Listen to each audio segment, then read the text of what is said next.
Welcome to the Renegade Fight. Today, we will be introducing you to the Pittsburgh Panthers versus the Florida State Seminoles. Game time will be Saturday, 12 noon on ESPN. Check your local listings to find out what channel that game will be on, or just check your local listing to see how you could find the channel. But it will be on ESPN 12 noon on Saturday. Pittsburgh Panthers versus the Florida State Seminoles. So let's get right on into it. The Pittsburgh Panthers, led by head coach Pat Narduzzi, comes to Tallahassee to take on the Florida State Seminoles on October 11, 2025. Game time, 12 noon kickoff. This Pittsburgh football team enters the game with a 3-2 record. So far this season, Pitt has played okay football. They have lost two close games, one to West Virginia in overtime, which that score was 31-24. And they also lost to Louisville, 34-27. Pitt could be a scary team for FSU this week. Yes, Pittsburgh could be a scary team for us. Pitt can be a scary team because Pittsburgh I think is a good team, but they are a okay team. Yes, they lost to Louisville and they lost to West Virginia. Both of those games were close games. West Virginia was a one that they lost in overtime, and Pittsburgh hung in the games in both of those games all game long. But the other reason why it could be a scary team for us to play on Saturday is because Florida State also is coming off of a two-loss where we have two consecutive losses this season as well. So you got two teams that are really trying to play for something. Florida State comes off, of course, we lost to Virginia and we lost to Miami. But this Pittsburgh team could be scary because in Pittsburgh trying to play for something, as well as the Noles, Pittsburgh wants to throw the ball a little bit. They want to run the ball a little bit. They want to play defense a little bit. Now, Pittsburgh has been playing a little bit sloppy as well, but at the same time, this is a new week. So you don't know what kind of game plan that Pittsburgh have implemented to try to stop us. You don't know what kind of film that Pittsburgh have seen on us to try to slow us down. Because, of course, we lost two games as well. So I'm pretty sure we have exposed something for Pittsburgh to pick up on to try to make a play and to keep the score close. Um, Pitt's coach Narduzzi gets the best out of his players. Yes, Coach Narduzzi has been part of the Pittsburgh Panthers football team as head coach. I want to say at least the last 15 years. So Pittsburgh has had some up and down seasons. They have had some good seasons. Pittsburgh has just won the ACC championship just a few years ago. So they know how to win. They have a winning formula. It's just a matter of can they put it together week to week. So I think this will be a scary Pitt team for us, depending on what kind of game plan Pittsburgh has in store for us. So next, the Florida State Seminoles come into Saturday's game trying to recover from a heartbreaking loss to rival Miami. FSU is currently on a 2-game losing streak, trying to get back to creating a winning streak, and it has to start with Pitt. Coach Norvell and the FSU staff has to perform better than we have been doing in these losses. Yes, that is correct. That is so correct. Um, we have to perform better. We have to perform better. The two back-to-back losses were a bit surprising. Uh, a lot going into the season, we thought that we possibly would lose to Miami, but at the same time, it's a rival, so we also could win. The surprising win, I mean, surprising loss to Virginia. We did not see that coming until it actually happened. Um, we got to start off performing better in the run game. I feel we got to start off uh, performing better in the coaching room. We have to perform better in the secondary, and we have to perform better on defense, far as linebackers and defensive line. Uh, we're playing and we are making plays, but some of the plays that we know are obvious plays that we could make, we're not making. So I don't know what the schemes are for whatever play they would run, but I think if we can start cleaning it up against Pitt, it'll start what I call a bounce back in the games to come. And if we can clean up things far as uh, moving the ball more effectively, whenever you get a hot hand on offense, stay with that hot hand, whether it be with Sawchuk or uh, whether it be with Pittman Jr., whoever, Deuce Robinson, whoever has the hot hand, keep feeding the hot hand. And then when you feed the hot hand, well, I won't say gradually, bring in the other teammates along with it to stir the pot and get them hot as well. So now you got a hot team all around. So when one don't make a play, I know I got somebody right here to make a play as well. And we didn't see that until the fourth quarter of the Miami FSU game. But by that time, of course, we all know it was too late.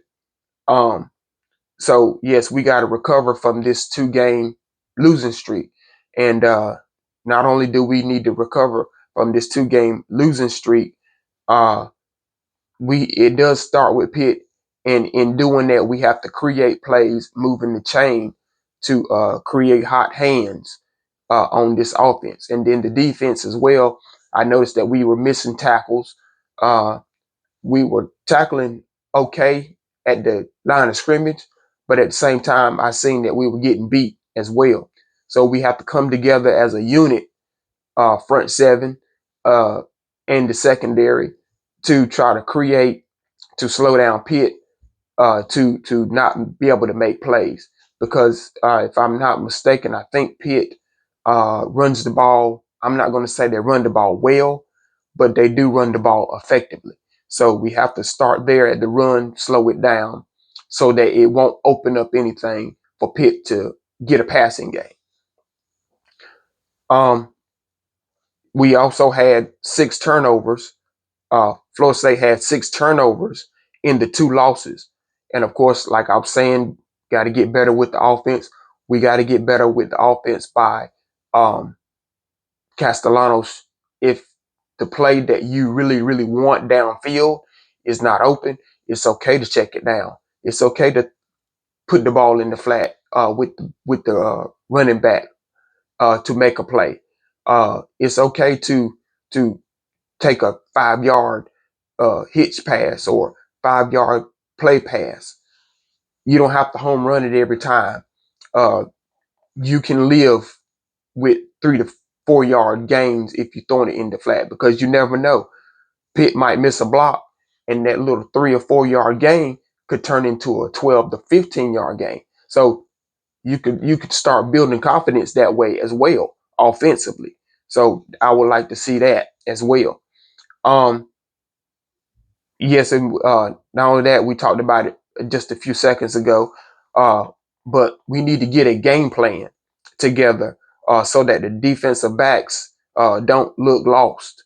The game last Saturday against Miami, the defensive backs at times looked like they were lost, and that's how Miami was able to get 4 passing touchdowns on us because the receivers was wide open, and we're chasing receivers instead of playing with receivers. So hopefully there's a game plan that the defensive backs could play with the receivers and hopefully slow down the passing game or slow down a passing game that Pitt would try to bring.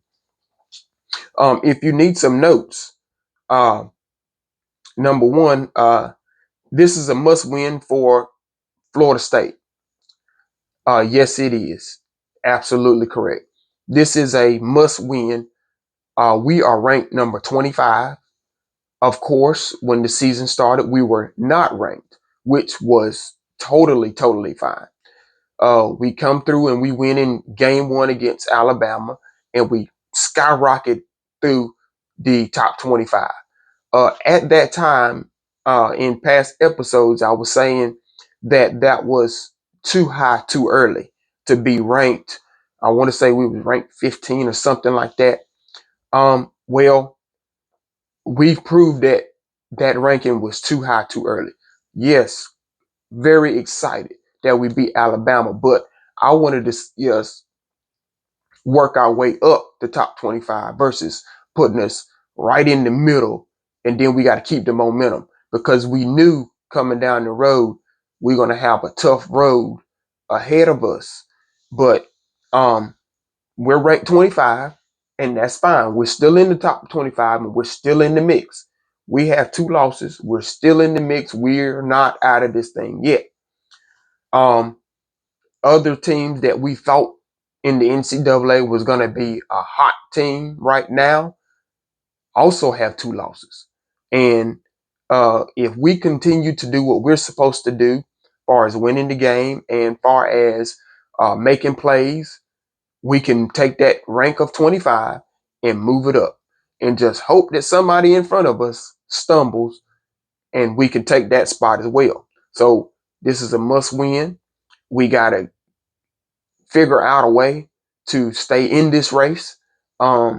And if we find a way to stay in this race, when it's all said and done, we will hopefully hear our name whenever it is time to go to the playoffs. Next note, we need to keep Pitt quarterback uncomfortable. Yes, that is true. Keep Pittsburgh's quarterback uncomfortable. Um, Pittsburgh has a new quarterback. Their former starting quarterback Eli Holstein is not the starter no more, and they have a new backup quarterback that will be playing in the game. And I forgot his name. Excuse me on that one. But we got to keep Pitt's quarterback uncomfortable. And if we keep him uncomfortable, then that makes awesome plays for the defense to get sacks, to get tackles for loss, to get pass breakups, to get interceptions, incomplete passes. If you keep the quarterback uncomfortable, you're going to constantly keep him moving. You're going to constantly keep his feet unbalanced. You're going to constantly keep the quarterback of Pittsburgh not knowing how to throw the ball or where to throw the ball. So if we keep him uncomfortable, uh, that will be a win for the defense. But in getting a win for the defense, we have to come away with something with that win, far as, like I said, the turnover, interception, or pass breakup, sack, or something. You can even get them in long third downs to where they have to punt. That's a win for the defense. So keep Pitt's quarterback uncomfortable. Next note, uh, get Randy Pittman and Makai Danzy more involved. Uh, like we were saying earlier, if we can establish something offensively, we can do it another way as well, as far as getting uh, Pittman and Makai Danzy involved. Yes, they've been involved in the games that we have played, but I would like to see more of them getting more heavily involved in this game. Makai Danzy had some some blowout weeks, the first 3 games of the season, and then it was kind of like a fire. His fire was burning, and not saying it was him per se, but the game plan for him, the fire was burning, and then in the last few weeks, it's almost like there is no fire. So I don't know if we were trying to save him for games down the road, or are we trying to just slow him down so that we can use him when we really, really need him, as far as like a secret weapon or something. I mean, if that's the case, then okay, I can understand that. But I guess it teased us a little bit by seeing how powerful and how fast and how explosive he is. It was almost like, ooh, I want to see more, and we're not seeing more. So uh, I wanted to see a little bit more of that. And then, of course, Randy Pittman. We know this tight end is a good tight end. And not only is he a good tight end, he is a catching tight end. He can be used in multiple ways. So I would like to see him uh, continue to be a great player that he is. Next note, the coordinators, offense and defensive coordinators, need to call an excellent game all game long. Yes, the offensive defensive coordinators got to call a great game all game long. Keep the pressure on. Be aggressive. Be totally aggressive on offense and defense. Uh, make plays. Call plays that you know will work, which you have been doing, but depending on scheme of the other team and game plan of the other team, some plays just don't work. But uh, keep the pressure on. Get everybody that touches the field involved. Figure out a way to keep things going, flowing. Uh, so call a good game plan. Coach Gus Malzahn on the offensive side, we know you can call a awesome game and put together a game plan like no other. So let's do that this game. Let it start at Pittsburgh, with Pittsburgh. Um, Coach Tony White, we've already seen that you can put together a awesome game plan. Let's see that against Pittsburgh. Let's get back to the winning ways, and it starts with the game plans of the coordinators uh, to get the players where you need to get them. You're already doing a good job. Just keep up the good work and try to make plays. Through the coaching. So call an excellent game plan, all game plan long. Next note, uh, Castellanos. Don't be afraid to check the ball down. Of course, I won't elaborate too much on that because we talked about that earlier. It is okay to check the ball down. Yes, it is. It's okay to check the ball down. You don't have to home run it, but find an open man. If the play downfield is not open, get it to the open man right here near you. Let them make a play. Next note, let's treat this game like we did weeks 1 through 3. Come out versus Pittsburgh mad. Come out versus Pittsburgh heated. Come out against Pittsburgh and act like somebody beat up your little brother. Anytime you know that somebody messed with your sibling, you're upset and you want to go and see what the problem is.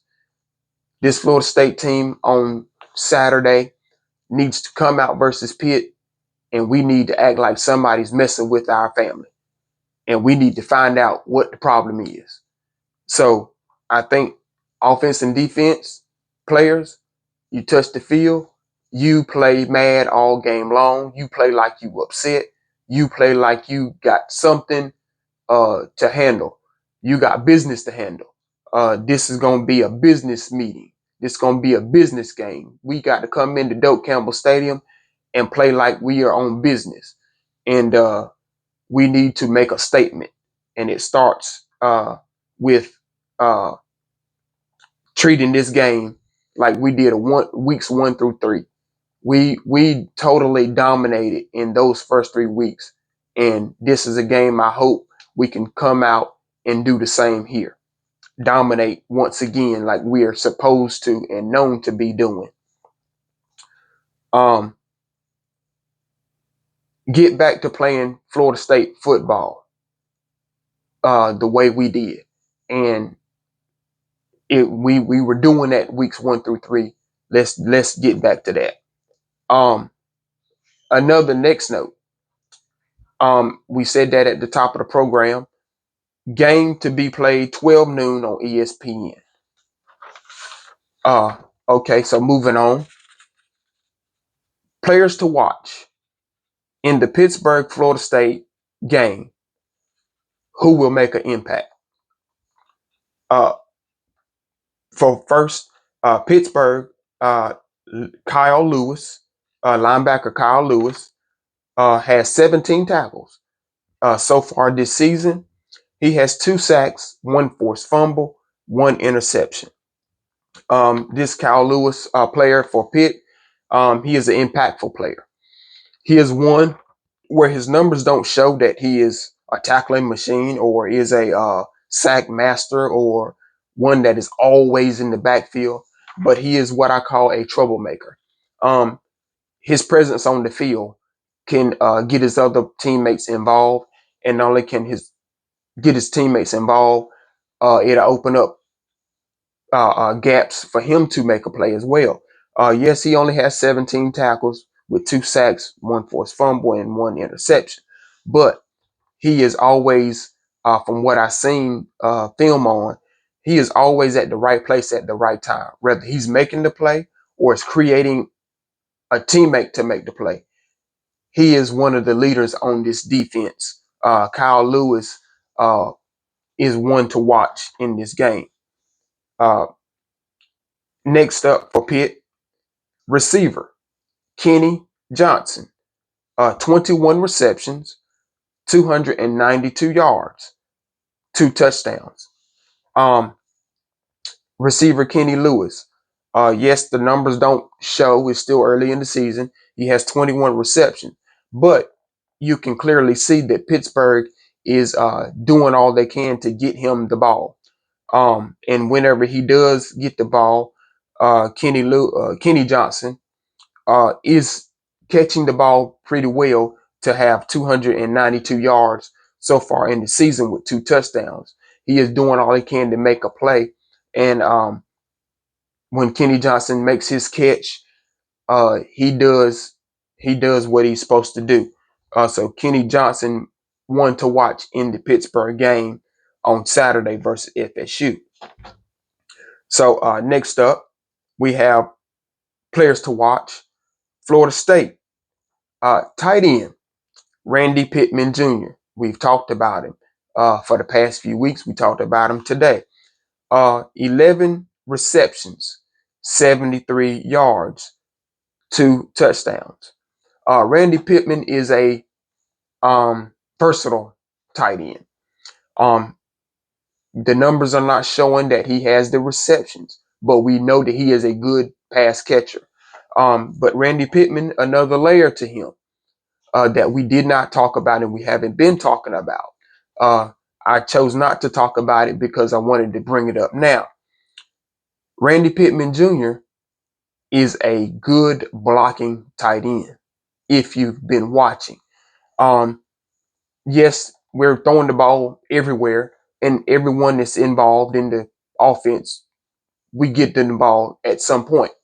But Randy Pittman is an awesome blocking tight end. When he is not catching the ball, he can put down blocks. He can open up holes for the backs if the backs are running to that tight end side, wherever side Pittman is lined up on, whether he's lined up beside the left tackle or whether he's lined up beside the right tackle. Wherever Randy Pittman lines up, he is a blocking tight end. Even if you put Randy Pittman shadowing the left or the right tackle, if you put Randy Pittman in the backfield to lay down a block, Randy Pittman is a good blocking tight end. But we also know that he can catch very well and make plays. So Randy Pittman, one to watch. Linebacker, Blake Nicholson. Uh, he has 15 overall tackles. Uh, he has 9 solo tackles out of that 15. And he has 1 sack. Blake Nicholson is what I call a sleeper linebacker. He don't get a lot of recognition. He doesn't get a lot of notoriety, or he doesn't. He's not. His name is not talked about a lot. But Blake Nicholson is a linebacker, and he is a good linebacker. He's a tackling linebacker. He is a playmaking linebacker. Uh, I noticed that he's a sideline to sideline linebacker. He's not always making the play, but he is always around the play, or is one that can cause trouble in on that defense to create a play for his teammate. Uh, of course, we know that Blake Nicholson is a returning player for the Florida State team, and he has the right to uh, play well. He's been playing well, and I enjoy seeing him play. That's one of the guys that on Saturday I like to see what he's going to do, because Blake Nicholson is one to watch. Uh, Running back Gavin Sawchuk, 53 carries so far this season, 281 yards, 6 touchdowns. Of course, yes, Gavin Sawchuk is one of the lead backs for the Florida State Seminoles with 53 carries, 281. Gavin Sawchuk is a ground and pound back. He can break a big run. He can get off to the sideline and break a big run. He can break a run through the middle between the guards, the centers, and the tackles. But he is a ground and pound back. He likes to hit that ball right at the line of scrimmage, push the offensive lineman out the way, make a play for anywhere from 3 to 5 yards to carry. Gavin Sawchuk is a player to watch. I love to see him play as well. Next, players to watch who will make an impact. Entire offensive line. If you're on the offensive line and you're playing, make an impact. If you're on the offensive line and you're playing, make a play. If you're on the offensive line and you're playing, create something so that the offense can get a play.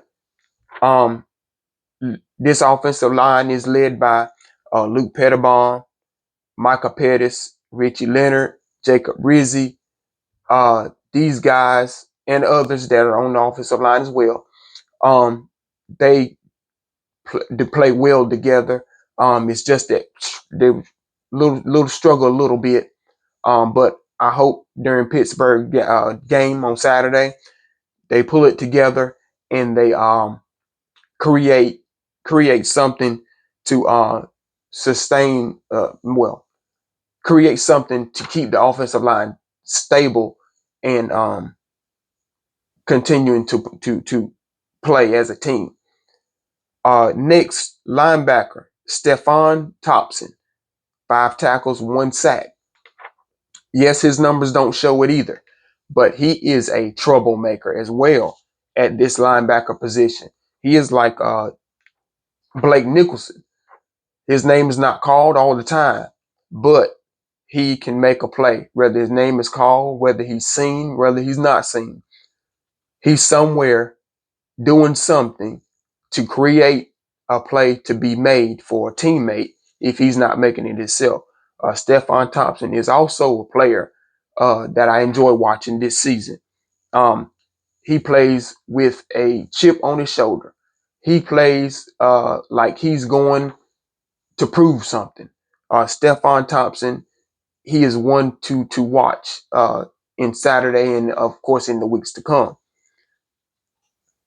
So Stephon Thompson, can't wait to see what he does tomorrow. Okay, next up, Uh, keys to the game. Keys to the game for Saturday against Pittsburgh. Of course, we talked about it earlier and in previous weeks. Offensive line. Create time for Tommy Castellanos to throw the ball accurately. Next key to the game. Defensive line. Daryl Jackson Jr. Create is creating havoc for the defensive ends and linebackers, plus the secondary, to make impact play. Next key to the game. Gus Malzahn. Try to do your best to get Squirrel White more involved in the offense. And if you need a note down the line, well, before I do that, yes, get Squirrel White more involved in the offense. We've seen that in game one, he was uh, playing well against Alabama. If I'm not mistaken, he got injured. So, of course, he got to recover a little bit as well. But he's played in some games well after Alabama week. So try to get Squirrel White more involved in the offense along with the other players just to get him back in rhythm to make plays.